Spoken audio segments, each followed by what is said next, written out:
So we've been learning the Mishnah, Hillel's teaching upon seeing a skull floating in the water, and he says, because you drowned others, that is why you were drowned, and in the same way that those who drowned you, they too will be drowned in turn. So presumably the purpose of this mission is to teach us the principle of midah keneged midah, measure for measure, that the Almighty conducts the world in such a way that everybody gets their just deserts in an appropriate way. But there are two things which are very puzzling about this Mishnah. The first is that Hillel, of course, is one of the great sages. He'd been a sage by this stage for many, many years. How come he needed this particular episode, this particular incident, to come across this skull over here, to suddenly realize that, oh, so there is, you see, the Almighty has his ways in the world, midah keneged midah. This is something surely that he would have understood many, many years earlier. He would have taught it on some other instance even before he came across this particular skull.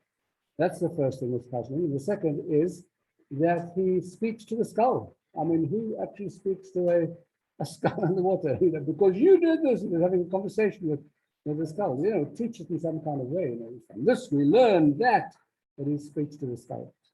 So extraordinarily, the Arizal asks a question of you. He said, hang on a second, whose skull was this? Who did the skull belong to originally? And he gives us the most amazing answer. None other than Pharaoh. This is Paro's skull. Now, this seems absolutely outlandish because it's hundreds of years since Pharaoh's died, and geographically, it is in a completely different part of the world. That's what their result says. It's Pharaoh's skull. So Hillel realizes that he is witnessing a miracle, something quite extraordinary here. And he realizes that there must be a reason why this has been shown to him. And he sees that this is because he can do something this Pharaoh has not had, his soul has not had menucha, has not had any rest. It's still turbulent. And he realizes that he has a chance now because even though Pharaoh was an evil person and he drowned our own baby boys, and that's why he was drowned. This is the person who drowned. Because you drowned others, you were drowned. Who did he drown? He drowned Jewish children.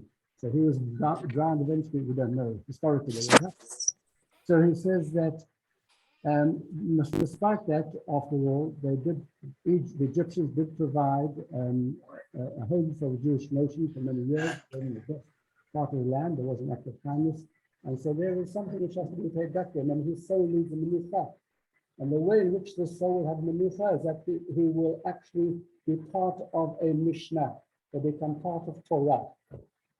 And therefore he teaches this as a way of actually not just promoting the teaching, but also as a way to bring menucha, a final rest to the soul.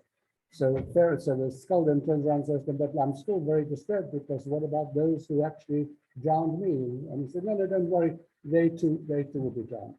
At any rate, there's a suggestion over here that this is the reason why this is taught by Hillel, is because Hillel, of course, we learned in the early Mishnah, is that he is a person who tries to do good to every single creature in the world, or hevet habriot.